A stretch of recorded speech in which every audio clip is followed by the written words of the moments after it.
Bem-vindo ao Mago CX. Hoje quem vai contar um pouquinho das mágicas que fez no nosso setor é a Kátia Gonzalez. Ela que é gerente de qualidade na Zurich Seguros. Ela é mãe de 2 meninas e 5 pets e fundou e cofundadora da Terra Amiga Produtos Orgânicos e Biodinâmicos. Kátia, muito obrigado pelo convite. Foi intermédio do Isaac, aí agradeço ele também de ter te apresentado. Queria que você contasse um pouquinho para a gente começar o seu histórico de trabalho. Primeiramente, obrigada aí pela oportunidade, né? O Isaac é sempre um querido também, né? Faz muitas pontes. Eu vi lá o desafio de 1 minuto, né? Tem até pode ser um pouquinho mais. Eu falei, nossa, que realmente é um desafio. Mas vamos lá, né? Eu fiz muito esse exercício antes de vir para cá numa linha do tempo, né? E é muito interessante esse exercício de você fazer uma linha do tempo, né? Tanto relacionada à sua vida pessoal como a profissional. E eu trabalho desde os 16 anos, né? Eu quis, até meu pai na época queria que eu terminasse de estudar primeiro, mas eu quis e arrumei, cheguei em casa com emprego. E quando eu olho a minha linha do tempo, todas as experiências que eu tive, que sempre saí de um para ir para outro, né? Numa evolução, sempre foi num front aí, no atendimento ao cliente, né? Aquela coisa de como primeiro emprego recepcionista, depois em empresas de atendimento mais em ativo, em pós-venda, em pós-serviços. E o interessante é que cada um vai te preparando para a nova fase, né? Às vezes você não entende o porquê você está naquele lugar, quando você passa por isso e olha para trás e fala, cara, fez todo sentido a construção, parece um plano, que às vezes nem é nosso, né? Mas é da vida, né? E aí eu fiz esse exercício antes de vir para cá. Falei, nossa, impressionante, eu sempre trabalhei com atendimento ao cliente, né? Diretamente ou indiretamente, sempre. E aí nessa trajetória eu fui...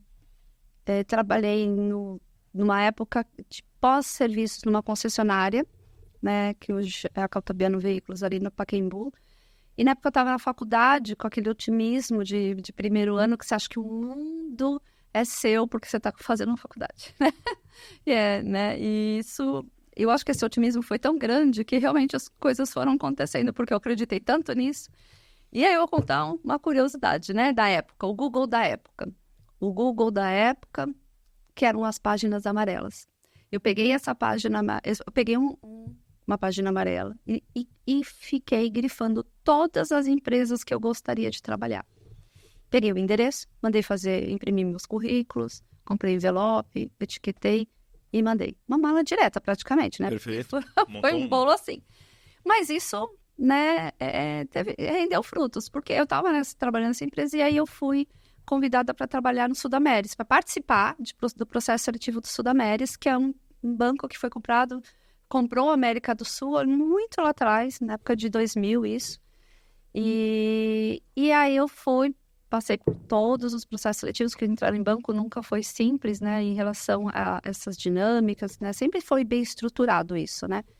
E eu entrei como caixa, atendimento ao público. Então, também foi a minha primeira experiência com atendimento ao público. E 1 ano que eu estava no Sudameris, o Itaú me convidou para participar de um processo seletivo, fruto dos currículos que eu tinha encaminhado. O pessoal rápido, né? 1 ano depois. Ter ficado o papel 1 ano em algum lugar. Internet estava começando, não era aquela coisa que todo mundo tinha site, trabalhe conosco. Não era, né? Você tinha o endereço do RH nas páginas amarelas, olha que legal, né? Que fácil.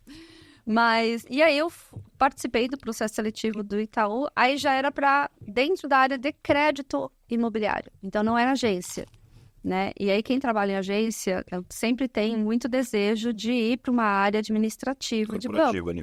Então foi a oportunidade que eu tive, né? Passei por todos os processos e entrei. E aí foi justamente o meu início numa carreira de quase 20 anos dentro de negócios imobiliários. Né, porque eu entrei no call center de crédito imobiliário, fiquei 1 ano e meio no atendimento, mas foi uma escola, eu falo que o Itaú para mim foi uma escola técnica de crédito imobiliário, que envolve muito regulatório, envolve muitas variações, né, de situações numa compra e venda de imóvel, né, e aí que é tenso. Por que é tenso? Porque é um momento de mudança na vida das pessoas, de alguma transição, ou é um upgrade de imóvel porque alguém está nascendo, ou é uma venda de imóvel porque alguém faleceu, ou é um divórcio, enfim, sempre envolve uma mudança significativa na vida da pessoa, tanto de quem está comprando, como de quem está vendendo. Ainda tem um intermediário corretor que precisa também, é o ganha-pão dele ali. Então, é tenso, né? Então, eu fiquei 1 ano e meio nesse atendimento, né? Aprendi muita coisa, tive uma oportunidade por conta de gargalos operacionais de ir para ajudar na área operacional. Foi a oportunidade que eu vi de ir para a área operacional, né? Que a gente chamava de área de contratação de crédito imobiliário. E aí foi lá que eu aprendi de verdade e eu trazia isso para o atendimento.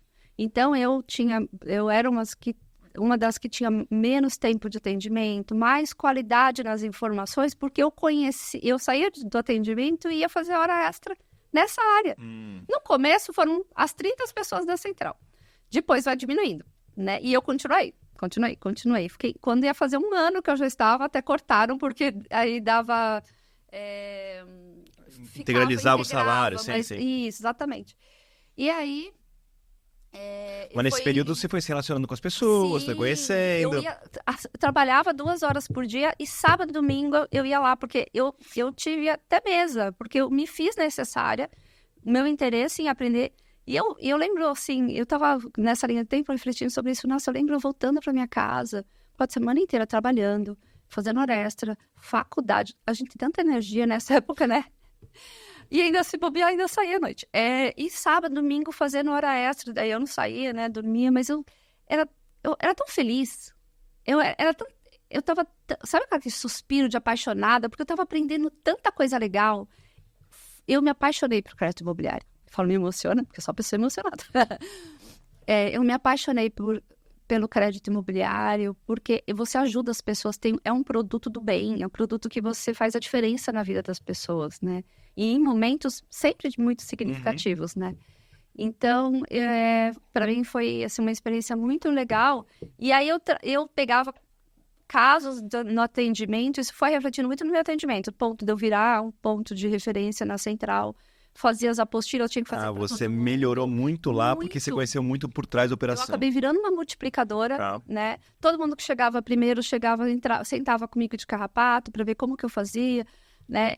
E aí muitas vezes eu não falava para o cliente, mas eu pegava, anotava o CPF dele, quando eu subia lá eu ia fazer a pastinha dele, porque estava tanto tempo parado por N motivos, né? Você dava um jeito de falar, esse caso realmente é crítico, doía, né? E aí, o que eu faço com isso? Cara, eu posso fazer sim, eu posso ajudar. E depois de ser atendido por você, então, milagrosamente as coisas andavam. Então, foi muito bom. E aí, quando ia fazer 1 ano aí, que eu não podia mais trabalhar lá, eu fiquei super chateada, porque, né, era uma vontade grande de trabalhar naquela área. Mas aí surgiu uma oportunidade interna que eu me inscrevi, e aí, olha o que eu falei sobre essa linha do tempo, né? A gente passa pelas áreas, pelos lugares, nunca é à toa. Às vezes a gente não entende. Porque eu questionei muito essa época do atendimento. Eu falava, cara, mas eu estava no administrativo, agora no atendimento, mas enfim, você tem que pagar a faculdade, boleto, né? Só vamos. Mas na época eu entrei já querendo sair, porque não é simples, não é fácil estar na linha de frente. Você ouvir reclamação o dia todo. A gente fala muito de atendimento humanizado e tal, mas começa pelo ser humano que está atendendo aqui, né? Para conseguir atender o outro do outro lado. E a gente fala pouco sobre isso, sobre autorregulação, sobre esse emocional das pessoas, né? Então, acho que melhorou bastante isso com o atendimento humanizado, que tanto se fala, mas esperando sempre para o cliente, né? E a gente tem que partir sempre para o atendente, sempre. E eu falo sempre isso lá, onde eu estou hoje, né? E aí, nessa oportunidade no Itaú, a experiência que estavam pedindo para essa área que surgiu vaga era alguém que tivesse trabalhado em agência, em caixa. Que era você, que foi a experiência anterior. Olha, interessante. E aí, só 2 pessoas na central era jornalista júnior, né? Tinha essa experiência. Um rapaz tinha trabalhado no Unibanco e eu que no Sudameris. E aí, no processo seletivo, eu acabei sendo aprovada. E aí eu fui para uma área mais de controle operacional, contábil, que tinha um PAB lá dentro. Não tinha movimentação financeira em dinheiro, em espécie, mas tinha em lançamentos contábeis. E eu trabalhei nessa área lá, conhecia todas as transações de caixa, de tesouraria, e fez a diferença aí. E aí, depois de um tempo, eu fui absorvendo mais atividades nessa área e comecei eu tenho, apesar da minha geração, esse negócio de geração, eu falo que não tem a ver mais ou menos, porque eu não me enquadro muito no perfil, eu sou muito inquieta, eu tenho uma inquietação natural, então eu sempre mudo 2, 3 anos da mesma atividade, eu já fico, né, eu tenho que trabalhar com transformação, com coisas novas o tempo todo. Porque senão Você é uma gestora mais de mudança do que de estabilidade e melhoria contínua. Isso me deixa tediada. É super importante entender isso, até para os desafios que você vai aceitar. Sim. Porque eventualmente você aceita um desafio que é para melhoria contínua, você vai ser péssima, vai ser infeliz. Não vou conseguir, eu assim, né, tiver que fazer, vou fazer, mas não é uma coisa para brilhar os olhos. E aí, com isso, eu peguei e fiquei nessa inquietude, já estava muito no dia a dia, você olhava para a gestora lá há 30 anos já, para se aposentar na mesma área, então também, aquela área, como é uma área muito técnica, crédito imobiliário, as pessoas se apaixonam de verdade, e como essa é uma área muito técnica, as pessoas se apaixonam realmente, né, viram especialistas, né, então até para ter oportunidade de carreira fica difícil, e aí começou a inquietude, aí começa a sobrar tempo. Depois você vai pegando o jeito da atividade, vai ficando mais produtiva, natural. Aí sobra tempo. Aí você vai ajudar o coleguinha, ajudar outro coleguinha, e mesmo assim sobra tempo. Você fala alguma coisa errada. E aí, essa inquietude, né? Essa hiperatividade, o que hoje tem um nome, né? Dado, né? Fez com que eu começasse também a preencher currículos, agora já na fase internet, no site das empresas, né? E fiz esse mesmo processo de começar a me cadastrar. E aí eu fui, quase um ano também, convidada pelo Santander. E o Santander, ele tinha comprado o Banespa, ele estava numa fase ainda, não tinha integrado, estava numa fase de crescimento, no Brasil ele não era tão forte, ainda conhecido, ele ficou por causa do Banespa, né? Então... Ele ganhou corpo quando ele comprou o Banespa. Foi. E aí eu fui convidada para fazer entrevista lá, no prédio do Banespa, e eu lembro que eu fiz a pergunta para ele, que era assim, eu saí de uma área de 300 funcionários só no crédito imobiliário. Lá tinha 30. Aí eu fiz assim, o resto do pessoal fica onde? Nossa, onde eu andar do crédito imobiliário? Aí eu ficava, nossa, mas será que vai ser bom? Tá, mas aí cresço junto, aprendo junto, né? Então, e aí eu tenho muito, aí já é uma crença, né, de conversar mesmo com Deus e falar, olha, aparentemente quero, mas só se for melhor para mim, porque eu não tenho a visão do todo. Então, se der certo, eu vou e confio. Vou na fé. Mas, se não der certo, eu vou entender que também não ia ser bom para mim. E eu aceito bem as negativas por conta dessa crença. Você se tranquiliza com isso e fala, tá bom, se vier ou não... mecanismo de defesa, pode chamar o que quiser. Você fica até feliz. Para mim, não era para ser. É o que me faz... Eu acredito nisso, então me faz bem. E aí, deu certo. Fui, né? Fui, não significa que seja fácil. Porque às vezes a gente... E esse é o ponto. Entender isso é muito importante. Quando você olha a linha do tempo, você vê que tudo fez sentido para você ir para o passo. É tipo a vida é um videogame. Cada passo, etapa, te prepara para o passo. Mas, eventualmente, no momento que você estava ali, você fala, nossa, não deveria estar aqui, talvez. Você se questiona. Sim, fala, nossa, essa inquietude que a gente acaba tendo, né? Buscando essa mudança, né? E aí, cada fase anterior te preparou para essa fase que você está indo. A vida é um videogame, né? Vai te preparando para a próxima etapa. E não necessariamente é uma etapa simples, fácil, né? E não foi, porque eu peguei integração, peguei desligamentos. Não foi simples, né? Mas fiquei 14 anos no Santander. Nossa.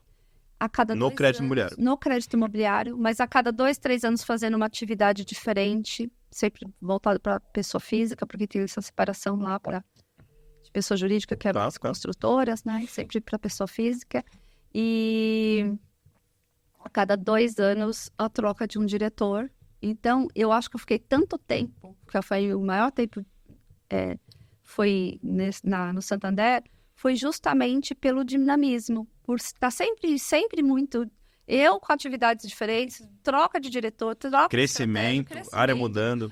mercado, uma hora tá bom imobiliário, outra hora despenca, enfim. O crédito imobiliário te traz muitas emoções. Tá. Contrata a gente, tira a gente, aumenta a área comercial, remodela tudo, enfim. Então, eu tive muitos aprendizados lá. Eu falo que se o Itaú foi uma escola técnica de crédito imobiliário, o Santander foi uma escola de negócio. Porque eu estive na área comercial, na área de produtos, planejamento comercial. Eu mudei até a minha percepção de equipe comercial. Minhas amigas, a grande maioria, são comerciais do imobiliário. Apoio à rede de agências, porque eu já trabalhei em agência, eu já sei como é que é a rotina. Então, olha, que interessante, né? Quando você tem esse olhar de cada fase foi importante para eu estar e desempenhar melhor o papel ali naquele... Exato, porque te ajuda a ser mais empática. Ajuda você a entender o que o outro passa. E aí, como o meu viés sempre foi mais para melhoria de processo, simplificação, essa parte mais de experiência, né? Porque antes a gente falava qualidade, processo, enfim... Mas que, no geral, é a experiência do cliente, experiência do colaborador, porque eu trabalhava muito com a questão de modelo comercial, de processos de venda, né, para fomentar o negócio. E isso faz com que você seja mais empático, se coloca no lugar do outro, fala, caraca, mas com tudo isso para fazer, todos esses campos do sistema, não, peraí, vamos lá. Né? Você começa a buscar soluções, né, com base também no que você já passou, né? Um ponto interessante da sua história, Kátia, que você contou ali um detalhe, mas que para mim é super impactante, assim.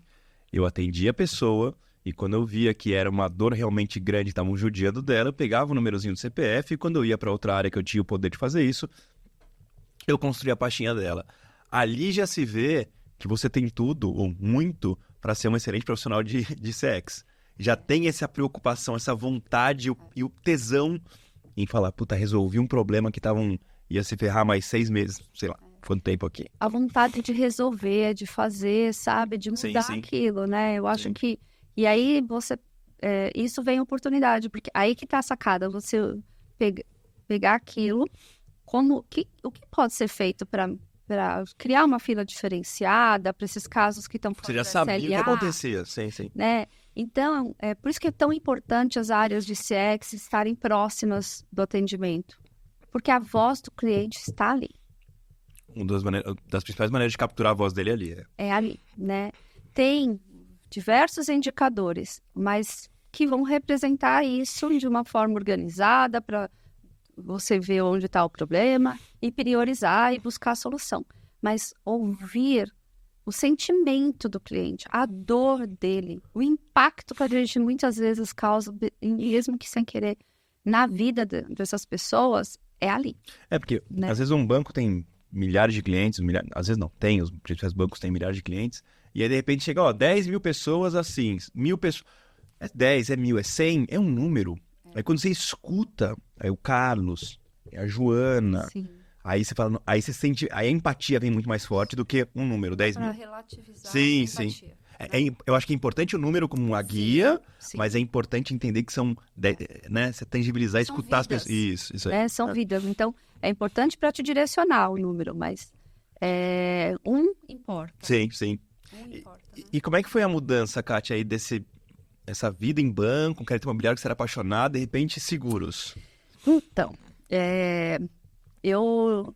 eu tive a minha última experiência no Santander, eu estava na área de desenvolvimento de produtos, né? Então, eu ficava muito com a parte regulatória, projeto de sistemas, né?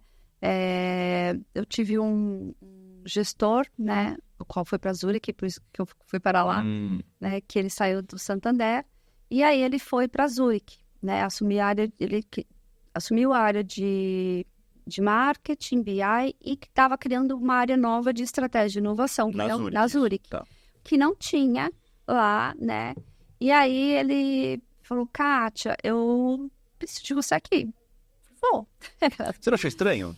Não, porque assim, primeiro porque a gente tinha feito, eu trabalhei quase 4 anos com ele no Santander direto, né? E aí teve a gente participou de vários projetos, inclusive uma revisão de modelo de atendimento dos canais de atendimento. Os projetos que vocês fizeram juntos, ele sabia que você sabia tocar e sabia falar. Esse trabalho, quando ele estava na Zurich, foi que ele me falou, precisamos fazer a mesma coisa. Ele viu lá o problema e falou, puta, é ela. Ele falou que ninguém olha cliente, diferente de banco, né, que tem uma área de produto técnica, né, não facilitava, era cada um em silos, cada um olha no seu. E aí você fala, e o Reclame Aqui, quem tá olhando? Ninguém tá olhando, é o marketing. Então, um pouco escritório de clientes. E aí, todas as estruturas abaixo também. E aí abriu essa vaga e ele falou, é ela, porque ela que vai dominar isso aí. Exatamente. Aí foi onde eu recebi o convite para ir para a Zurich. Puta, legal. E aí, tanto do ponto de vista de implementar esses projetos, quanto do ponto de vista cultural, quais foram os impactos ali que você... Olha, eu sempre falo isso, né? Que para mim sempre foi um desafio mais emocional, né? Porque até com base na minha história familiar, né? Origem espanhola, então Santander... O banco espanhol também. Então eu estava em casa. Então meu jeito de falar nunca foi o problema, né? E todo mundo se mata e daqui a pouco tá todo mundo tomando café. E tá tudo certo, ninguém leva pro pessoal, pelo menos não a experiência que eu tive, porque isso também é muito individual, né? E o fato de se matar não é que você é grossa, simplesmente briga, discute. Expõe o problema e sai lá com a solução. É esse o objetivo resolver, né? E a gente, a cabeça funciona para resolver o tempo todo para resolver, né? Para mim, o primeiro desafio foi entender a cultura da empresa, né? Que lá eu tinha que ser diferente. É um exercício diário para mim, até hoje, porque é muito nativo. Veio, né? Com a programação. E eu acho que a questão disso é que a sua ferramenta de implementar e resolver problemas era calcada nesse perfil, né? De conflito e tudo mais, se tá tudo certo. Eu também sou mais parecido com você. Isso. E resolver. Isso. Então, você conhecer todas as barreiras, às vezes você tá deixando de acessar algum lugar porque você colocou uma barreira ali que não é bem aquilo, mas você já colocou... Sempre tem oportunidade, brechas, tem, né? Então você preferiu, cara, não quero saber o que tem, eu vou perguntando o que eu preciso e vou tentando. Regulatório, qual é o regulatório? Porque, para quem trabalhou em produtos, aí eu já vou ler o regulatório. Não, mas olha só, aqui é só acima de tal valor, então dá para não pedir o documento para aquele que não tá nesse valor, né? Aí você vai buscando simplificar junto com quem entende que são os técnicos lá, né? Eu imagino que lá atrás, a pessoa, quem trabalhava nessa área, devia falar assim, cara, se a regra é daqui para cima, faz para todo mundo que é uma regra mais fácil de colocar. Então eles pensavam mais no operacional da empresa. E aí quando você vem como ver um cliente. Cara, se eu puder salvar então 30% dos clientes e eles terem acesso desse jeito mais fácil, vou salvar. Eu vou criar mais complexidade interna, mas eu entrego uma coisa melhor pro cliente. E às vezes nem é tão complexo assim. Às vezes é que... Uma besteirinha. Uma coisinha que se fala assim, que legal, mudou uma coisinha aqui, mas fez uma diferença enorme. Então, assim, a primeira decisão foi não me especializar em seguros para poder entrar, né, realmente nessa... E entender a estrutura. O desafio foi que as seguradoras, elas não vendem o seguro através de canais de venda. Ela é obrigada a vender por corretor, né? Exato. Então, eu tive muita sorte. Tá. Porque seria mais difícil. Não foi simples, não foi fácil. Né? Eu entendi, mas se nada estivesse mudando... Cliente, mas se não tivesse... Seria muito pior, talvez eu nem tivesse conseguido. Se não tivesse esse top-down. Né? Então, assim, entrou pilares estratégicos de cliente, de foco no cliente, que hoje a gente chama de cliente-centrismo, de simplificação, de desburocratização. Isso tudo foi vindo da companhia. Então, isso a gente meio que surfou na onda, né? Então, na verdade, não é que isso foi sorte, é que o seu diretor teve uma boa visão de ver o que estava vindo de lá, falando, porra, é a Kátia. O que tá vindo de lá de cima é a Kátia para implementar. E aí veio... isso, então, foi mais simples que as áreas entendessem o papel, porque tinha um movimento do grupo, né? Então, óbvio que era eu, sozinha, depois eu consegui um analista, com toda a companhia. E aí, assim, esse também foi um desafio para mim, porque eu saí dona da lojinha. Eu era de produtos, que eu controlava a alçada comercial. Era assim e não vinha da minha área. Porque, tecnicamente, a minha área era que dava o sim e o não. Até para a área de operações. Claro, a gente fazia tudo muito colegiado, né? Tudo ouvindo. Mas o final era seu, sim. A aprovação final era da área de produtos. Então, foi um desafio eu não ser a dona da lojinha e promover o assunto e não ser responsável em fazer, entendeu? Então, eu tinha que buscar a solução, mas eu não tinha o poder da solução na minha mão. Então, isso foi um desafio para quem sempre foi de pôr a mão na massa. Sim, sim. Né? Foi esse movimento foi muito legal da Zurich, assim, de todo mundo entrou nessa onda mesmo de olhar o cliente. Eu criei uma governança junto lá que eu tinha já no banco, de olhar os indicadores de canais de atendimento. A gente chamava de comitê, a gente chamava de comitê de qualidade no Santander. E aí o Rodrigo falou, vamos montar o mesmo comitê, a gente tinha todos os envolvidos apresentando lá uma vez por mês e tal. E aí a gente começou a montar, a estruturar isso, né? E aí que veio as surpresas, né? Porque tem coisas que, quem tá cuidando do Reclame Aqui? Tá fulano. Então era tudo muito dividido, muito fragmentado, né? Então unia aquilo todo mundo com o mesmo objetivo. Tirei o nome qualidade, porque qualidade confunde com a qualidade da atividade da pessoa. Aí virou comitê clientes. Aí eu tinha o operacional, que era com os gestores das áreas, e o executivo, que eram com os diretores e o CEO. E aí também o desafio de trazer essa linguagem para dentro de casa, vem do cliente, né? Vem do Reclame Aqui. Os processos que tinham mais problemas em órgãos oficiais, como PROCON, Consumidor Pronto Gov, ouvidoria, SAC, né? Ter essa visão dos indicadores, e a gente fazia isso assim de uma forma muito genuína na área de sinistro já, porque isso eles já tinham as pessoas que estão, os líderes lá já foram de call center, já tinha esse olhar de qualidade, então lá dentro da área de sinistro já era feito, né? O que a gente precisava era ampliar isso numa visão empresa, né? Legal. E aí a gente foi fazendo toda essa expansão de pesquisas, de implantação de mais pesquisas em cada ponto da jornada, desde a venda até o cancelamento, uma renovação, coisa que era só sinistro antes, né? Ligar para o cliente após a receber uma nota detratora. E o que fez a grande diferença nessa questão de cultura, de ouvir a voz do cliente, foi o close-up com os executivos. Você envolveu eles para... Isso eu também tive sorte. É muita sorte pra uma pessoa só, Kátia. Muita sorte. Porque o grupo trouxe isso como um objetivo também, né?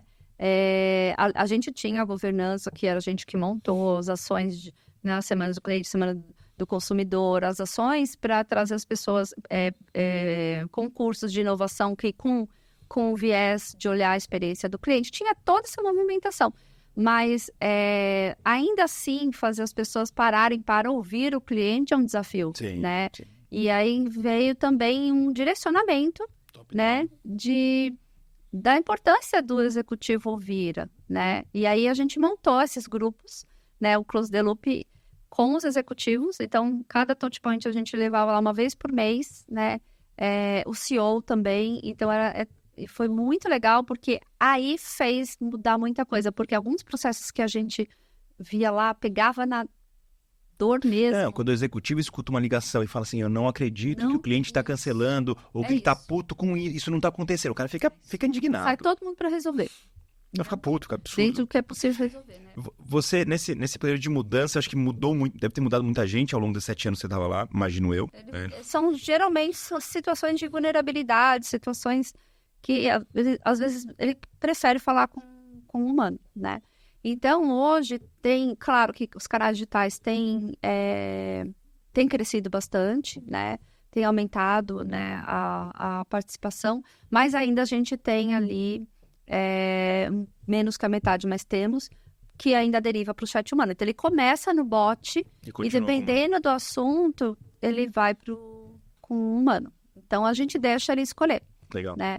E aí tem gente que vai direto no voz, né? A gente tem um público que também não está tão inserido nessa transformação digital, né? Então, ainda tem gente que não tem e-mail, que pede ajuda do filho, que tem dificuldade de indexar um documento.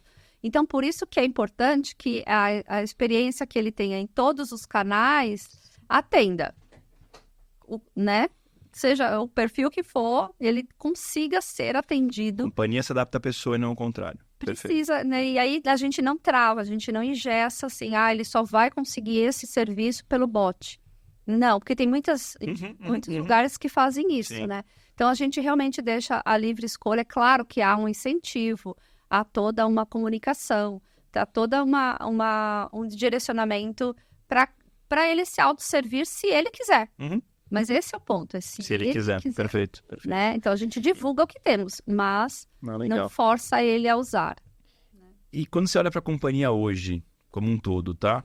A mudança é assim, é gritante do que você encontrou há 7 anos atrás em relação a cliente? Nossa, muito. Assim, absurdo? Muito. Assim, não se falava de cliente, né? Então, claro que sempre tem oportunidades. E que bom que estamos Claro. Né? E não existe, né? Tem aquela expressão que o perfeito está morto, né? Então, sempre vai ter oportunidade de melhorar. Eu acho que isso faz parte de qualquer empresa, né? Mas hoje tem quem está fazendo o produto, quem está desenhando o processo ali, tem que ter um olhar de experiência. E aí, se não olhar para tudo isso que é feito, que é acompanhado, que o cliente está falando, não ser levado em consideração, ele vai sempre fazer de dentro para fora. O que ele imagina que é bom. E quando você fala em que mudou muito a companhia, mudou tanto do ponto de vista de estrutura para o cliente, mas culturalmente hoje, assuntos que você fala, que antes você falaria, e a pessoa falou, quem você está falando isso? Não, hoje em isso dia, mudou muito. Isso também, culturalmente, já foi permeado na companhia, essa questão do... A Zurich, como um todo, globalmente, ela trazendo as informações de forma estruturada que tem essa governança da área de clientes. E a gente, como call center, levando a voz do cliente, a gente cada vez está fazendo mais isso dentro desses fóruns. A gente tem uma grande participação em unir a área de clientes com essas informações, né? A gente tem iniciativas de ajudar o operador a entender como praticar empatia. Não é só treinar ali conceitualmente. Sim. Como? Não é simples, né? Ninguém se coloca no lugar do outro. Você imagina. Então, trazer esses conteúdos, né, que é um pouco da minha função lá como qualidade de atendimento, né, de monitorar, de entender, de trazer conteúdos, né, para promover não só conhecimento técnico, que isso a gente faz muito bem, mas principalmente essa parte da humanização, começando pelo colaborador, né, trazendo o engajamento dele, começa por entendê-lo, né, em buscar entender. Então, eu vou dar um exemplo simples disso, que é o cuidado que a gente tem que ter, né? A gente implementou recente o Speech Analytics, né? E a gente está em teste, está em piloto, então a gente tem algumas coisinhas lá. E eu tenho a monitoria no padrão de ouvir, né? O ser humano ouvir o ser humano, né? E que se complementam, né? A ferramenta por só ainda não vai inibir esse ouvir o tom de voz, né? Do colaborador e a gente ir calibrando. A gente olha indicadores operacionais do call center, e você tem alguns tempos de silêncio, né? Porque não é o Vale, né? Não é a ociosidade. Tempo que ele pede um momento para o cliente que vai acessar o sistema. E quando a gente vê esse número, fala, pô, tem bastante oportunidade. Mas aí entra a parte que me cabe. Porque eu falo assim, gente, mas vamos lá. Você pega os extremos ali, vamos entender o que o cara tá fazendo, o que tá sendo suficiente, o outro que está demorando mais. Às vezes tem problema técnico, o sistema está lento. A gente tem que separar, se aprofundar agora nesse número que o Speech trouxe, se aprofundar para ter um diagnóstico de verdade. Mas ainda assim, depois a gente fala, o que nós vamos fazer com isso? Eu falei, porque a minha preocupação é que isso vire um vilão, né? Que nem o TMO, né? De tentar tirar ainda suco de limão seco, sabe? Achar que ele tem muita... Se a gente melhorar aquilo, 40% de eficiência. Isso, então assim, a gente tem... E é muito genuíno lá, porque a gente tem esse olhar para as pessoas mesmo, sabe? Então vamos tomar cuidado, a gente tem que se aprofundar, ter um diagnóstico para ver onde tem oportunidade de fato. Mas, às vezes, o operador usa até para se autorregular, para respirar. Porque não é simples você ficar lá 6, 7 horas, uma ligação atrás da outra, e às vezes é só... Ninguém liga, é uma seguradora, ninguém liga para dar notícia boa. Só bordoado, sim. Entendeu? E histórias tristes, perda de pessoas, momentos de vulnerabilidade. Você tem que estar, assim, você praticar empatia e não se envolver naquilo e se manter firme ali no sentido de eu sinto muito o que você está passando, né? Imagino o quanto deve ser difícil, mas eu tô aqui para te ajudar. E ir na solução, que é isso que ele espera da gente quando ele liga lá, né? Então, às vezes você pega a situação de muito desabafo de cliente, entendeu? Então aí você pega um operador que é mais empático, que se envolve emocionalmente na história, e aí ele tem que atender um outro que o cara é extremamente racional, Sim, perfil sim. mais objetivo, e ele tem que se adequar ao tom de voz dele pro perfil daquele cliente. Aí como você vira a chave, né? Difícil. São personagens que você incorpora ali no atendimento, são personagens. Então, como fazer isso? Então, são ferramentas que a gente tem um programa lá de excelência, mas que a gente traz muito essa questão de olhar para o ser humano, de como apoiá-lo nessa autorregulação, dele entender como ele está se sentindo, para ele se autorregular, para conseguir se conectar de verdade com o cliente. Senão vira script. Se ele não tiver, é melhor colocar o robô. Isso, exatamente, né? exatamente. Então, esse tempo de silêncio, eu tô dando um exemplo, que assim, é como a gente acompanha os indicadores lá. A gente acompanha o número, buscando eficiência operacional, mas sempre considerando o fator humano. E não olhando só o número e falando, esse número é ruim. Não, calma, vamos ver se ele é ruim mesmo. Vamos separar o que tem oportunidade para não ficar a oportunidade no ser humano. Porque senão a gente fica tentando tirar suco de limão seco. Perfeito. Não, muito boa essa análise que você fez. E, Kátia, para terminar, uma pergunta nada a ver com a vida profissional. É um pouco, na verdade. A sua mudança para o interior. Você mudou muito antes da pandemia. Eu queria esquecer o período da pandemia, até não para usar ele como... Porque ele já foi, então não é um parâmetro. Mas, assim, valeu a pena.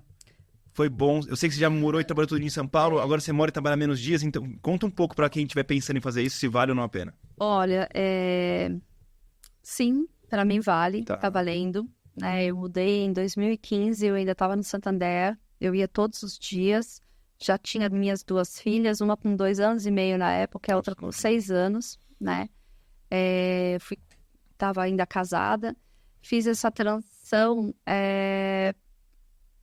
assim, eu olhava, eu sou da Zona Leste, né? Nasci na Zona Leste, minha família é de lá, mas eu morava na Vila Leopoldina, na Zona Oeste, nos últimos anos. Pertinho de casa, eu moro lá também. E aí eu olhava assim, aquela ponte da Bandeirantes em Anguera ali, e falava, nossa, olha que facinho, né? Fugir. Mais 20 minutos, 40 minutos. E tinha uma amiga minha no Santander que se aposentou, ela da Banespa, ela morava em Jundiaí, então ela ia todos os dias. Se a Silvana conseguiu, eu consigo. Ele falou, mas é difícil, gente, difícil é pegar metrô na Zona Leste. E eu vivi isso a vida toda, trabalhando no Itaú, lá no SEIC, trabalhando no Santander, lá no Santo Amaro. Eu falei, isso é difícil, não pegar, né? Então, vamos lá. Aí você faz conta, vai olhar, o imóvel é mais barato, enfim. Então, escola geralmente é casa, né? Em condomínio. É, casa em condomínio, tem eu tinha já também 2 cachorrinhos, né? Enfim. Então, eu tive muito olhar, assim, também de qualidade de vida para elas. Em São Paulo, essa questão tudo muito material, né? Então, as escolas eram muito caras, no bairro ali era muito caro, o condomínio já estava muito caro. Comportamento das pessoas, o tratamento das pessoas com monitor lá de brinquedoteca, que eu falava assim, cara, não quero esse exemplo para minhas filhas. Aqui, não, né? Então, eu busquei, né? E aí, eu estava procurando Jundiaí, né? E aí, numa reunião de um projeto que a gente estava de canais digitais lá de Santander, no imobiliário, um superintendente comercial falou, você quer carona de uma unidade para outra do banco, né? Eu falei, eu aceito, vou esperar a van não, porque tem transporte entre as unidades. Aí eu falei, ele, só não repara no meu carro que tá sujo porque eu moro na roça. Olha o comentário. Em Itupeva. Eu fiquei em Itupeva, tudo que eu passo por hoje eu faço a mesma coisa. Perto de Jundiaí. Eu falei, eu tô vendo lá em Jundiaí. Não, eu sou de lá. Mas, ele falou 10, mas são 20, tá? Mais 10 minutinhos. O vendedor, ele dá uma melhorada. Mas passo o telefone na minha corretora, é ótimo. E aí eu fui conhecer Itupeva, realmente, dá uns 20 minutinhos do bairro que eu tava vendo lá, né? Que tem uma alcinha ali que acessa. E aí eu me encantei. Por que eu me encantei? Itupeva não tem uma estrutura muito... não tem shopping, não tem hospital, só tem um público que é bem, né? Não é a mesma a mesma característica de um monte de outros lugares que tem hospital público. Enfim. Então, falta um pouco de estrutura, mas ele tem uma parte rural muito legal, né? Então, esse mix de cidade com... Aí, Jundiaí tá 20 minutos, sim. Do lado, e Indaiatuba também 20 minutos. Eu falei, bom, hospital tem, e escola? Aí eu perguntei, minha preocupação era a escola. E aí foi um comentário legal, porque eu falei assim, mas eu não sei, eu tenho coragem. Eu falei pra ele, porque se acontece alguma coisa com as minhas filhas no meio do expediente, e até eu chegar lá, né? Já não resolve. Aí ele virou pra mim, gente, homem é ótimo, né? Porque a mulher já sofre no pensar. Aí ele fez, quantas vezes isso acontece? E se for algo sério, você acha que eles vão te esperar mesmo? E em São Paulo? Aqui, quanto tempo vai demorar? Você leva? E você acha que for algo sério, eles vão te esperar? Tem razão. Então tá, então vou. Aí, no fim, acabei indo pra lá, né? Então, eu me divorciei em 2018, final de 18. E aí, uma das coisas que minhas filhas falavam, mãe, tipo, separar tudo bem, mas voltar pra São Paulo, não. Elas já não queriam? Mas o céu de São Paulo, a gente não... é cinza, porque lá é sol o dia inteiro. Você vê as estrelas, a lua cheia a lua cheia, entendeu?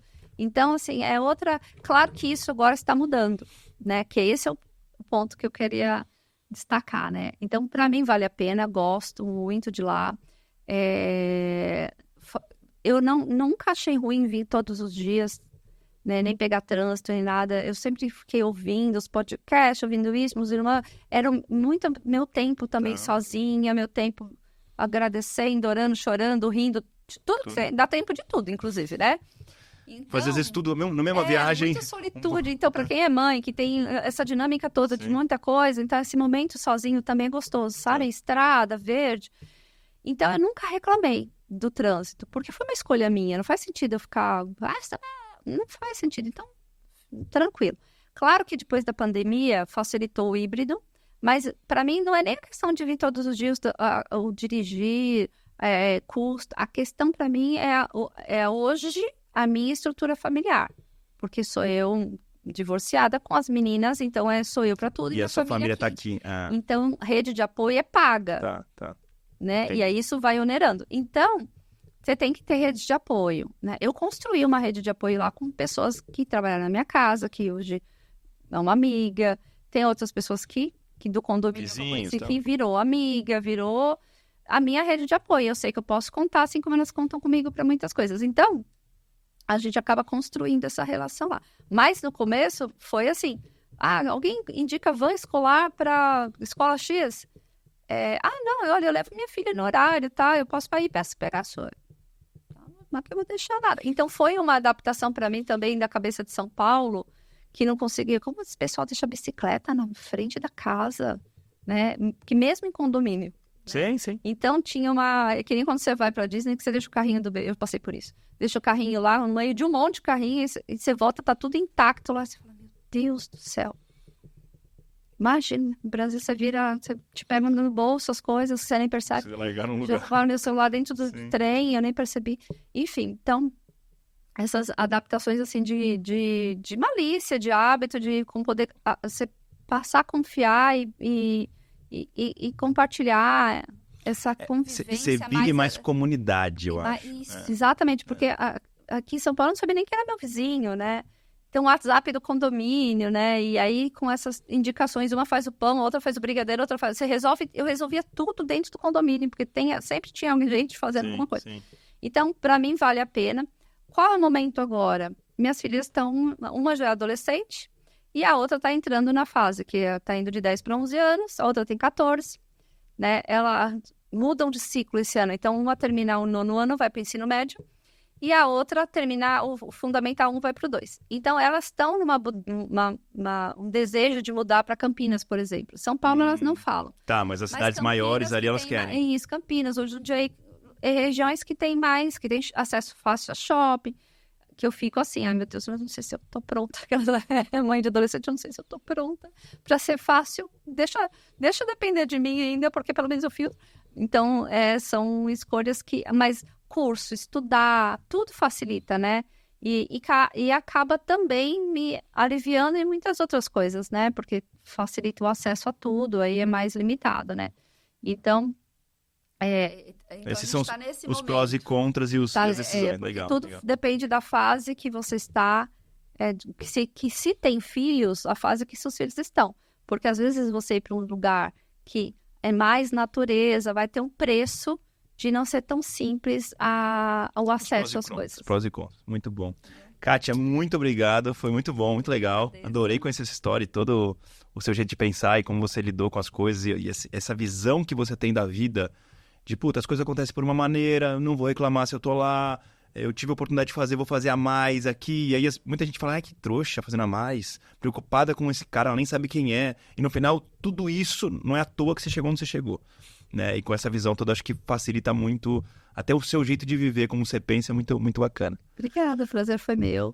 Gratidão aí pela oportunidade de falar, que é a coisa que eu gosto de fazer. Muito bom, muito bom. Fechou. Obrigada.